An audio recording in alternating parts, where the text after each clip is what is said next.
Halo teman-teman, selamat datang di pembelajaran bioteknologi dengan judul pembahasan DNA rekombinan dan aplikasinya, yaitu GMO transgenic plant dan edible antibody.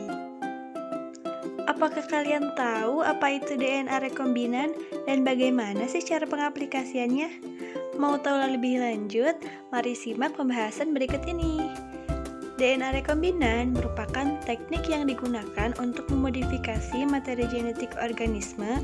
Teknik ini melibatkan penggabungan DNA dari dua atau lebih sumber yang berbeda dalam menciptakan organisme baru dengan sifat-sifat yang diinginkan.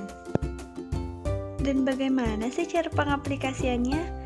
Cara pengaplikasiannya adalah dengan memotong DNA yang diinginkan, kemudian menyatukannya dengan DNA lain menggunakan enzim ligase, menggunakan plasmid sebagai vektor untuk mengantarkan DNA rekombinan ke dalam sel inang, dan pemilihan sel inang yang tepat untuk menerima dan mengekspresikan DNA rekombinan tersebut.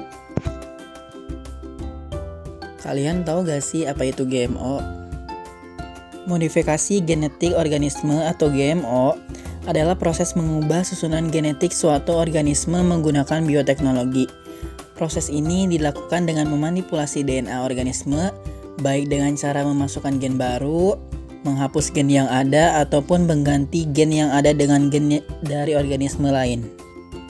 Selanjutnya ada apa itu transgenic plants? Transgenic plant merupakan proses pengubahan genetik yang dilakukan pada tumbuhan. Ini dilakukan untuk meningkatkan kualitas tumbuhan dan memperoleh sifat-sifat unggul yang tidak dimiliki oleh tumbuhan alami. Selanjutnya, transgenic plant. Tanaman transgenik dihasilkan dengan cara mengintroduksi gen tertentu ke dalam tubuh tanaman, sehingga diperoleh sifat yang diinginkan. Jenis-jenis tanaman transgenik yang telah dikenal diantaranya tanaman tahan hama, toleran herbisida, tahan antibiotik, tanaman dengan kualitas nutrisi lebih baik, serta tanaman dengan produktivitas yang lebih tinggi. Lalu bagaimana sih cara membuat suatu tanaman transgenik? Pertama-tama dilakukan identifikasi atau pencarian gen yang akan menghasilkan sifat tertentu atau sifat yang diinginkan. Gen yang diinginkan dapat diambil dari tanaman lain, hewan, dan bakteri. Setelah gen yang diinginkan didapat, maka dilakukan perbanyakan gen yang disebut dengan istilah cloning gen. Lalu pada tahap cloning gen, DNA asing akan dimasukkan ke dalam vektor cloning atau agen pembawa DNA. Contohnya plasmid, yaitu DNA yang digunakan untuk transfer gen. Kemudian, vektor cloning akan dimasukkan ke dalam bakteri sehingga DNA dapat diperbanyak seiring dengan perkembangbiakan bakteri tersebut. Lalu apabila gen yang diinginkan telah diperbanyak dalam jumlah yang cukup, maka dilakukan transfer gen asing ke dalam sel tumbuhan yang berasal dari bagian tertentu. Salah satunya yaitu bagian daun.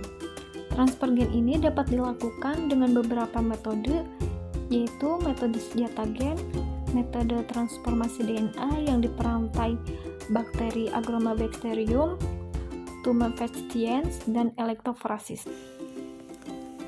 Di sini ada contoh transgenic plants. Yang pertama adalah tembakau, sifat yang telah dimodifikasi tahap terhadap cuaca dingin. Modifikasi gen untuk mengatur pertahanan pada cuaca dingin dari tanaman Arabinosis thailandana atau dari Cyanobacteria analytic-tidulens dimasukkan ke tembakau. Yang kedua ada tomat, sifat yang telah dimodifikasi, proses pelunakan tomat diperlambat sehingga tomat dapat disimpan lebih lama dan tidak cepat busuk. Gen khusus yang disebut antisense ditransfer ke dalam tomat untuk menghambat enzim polygatulactunase, enzim yang mempercepat kerusakan dinding sel tomat. Selain menggunakan gen dari bakteri E. coli, tomat transgenik juga dibuat dengan modifikasi gen yang telah dimilikinya secara alami. Yang ketiga ada padi, sifat yang telah dimodifikasinya yang mengandung provitamin A beta carotenoid dalam jumlah tinggi. Modifikasinya gen dari tumbuhan narsis, jagung, dan bakteri Erwinia disiapkan pada kromosom padi. Yang keempat, jagung kapas kentang. Tahap Sifat yang dimodifikasinya yaitu tahan resisten terhadap hama. Modifikasinya, gen toksis bakteri dari Bacillus thuringiensis ditransfer ke dalam tanaman. Dan tahukah kamu apa itu edible antibody?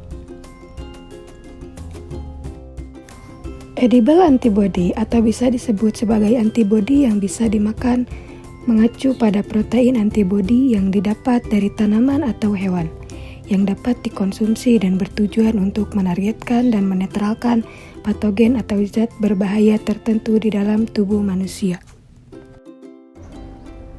Untuk mengatasi kendala yang dihadapi dalam ketersediaan vaksin, terutama bagi para balita yang tinggal di negara-negara yang berkembang. Pada awal tahun 1990-an telah dikembangkan suatu teknologi tanaman transgenik di mana tanaman tersebut mengandung fragmen DNA yang berasal dari bakteri atau virus. Bila tanaman tersebut dikonsumsi akan menghasilkan respon imun. Sistem kekebalan tubuh yang terbentuk akan dapat mengenali epitop spesifik pada permukaan sel bakteri dan virus yang masuk ke dalam tubuh, sehingga akan terhindar dari infeksi bakteri atau virus tersebut.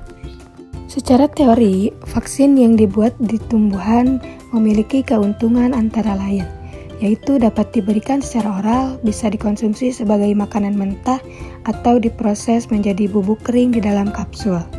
Tidak memerlukan penyimpanan pada suhu dingin, menginduksi respon imun di serum dan mukosa. Efisien dan ekonomis, sistem ekspresinya dapat dioptimasi, mudah dalam melakukan manipulasi genetik, mudah dalam produksi skala besar, dan lebih aman dibandingkan vaksin konvensional dan ideal untuk digunakan di bidang peternakan. Saat ini, beberapa tumbuhan yang digunakan untuk memproduksi protein rekombinan antara lain tumbuhan tembakau, kentang, tomat, pisang, legum atau kacang-kacangan secara sereal, dan alfalfa. Pemilihan spesies, tumbuhan, dan jaringan yang digunakan untuk akumulasi protein rekombinan sangat penting dipertimbangkan dan biasanya ditentukan berdasarkan tujuan dibuatnya vaksin dan bagaimana cara aplikasi vaksin untuk kedepannya. Antigen vaksin dapat diproduksi di tanaman menggunakan dua sistem yang berbeda, yaitu yang pertama ada stable genetic transformation yang dapat dilakukan dengan dua cara, yaitu insersi gen asing ke dalam genom nukleus atau genom kloroplas. Transformasi nukleus paling sering dicapai dengan menggunakan Agrobacterium tumefaciens yang dapat secara efisien mentransfer DNA ke dalam sel tanaman. Yang kedua ada transient transformation.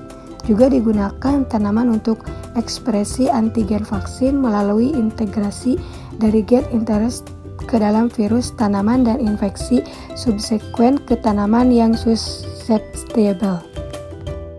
Kemudian di sini ada skema pembuatan vaksin edible.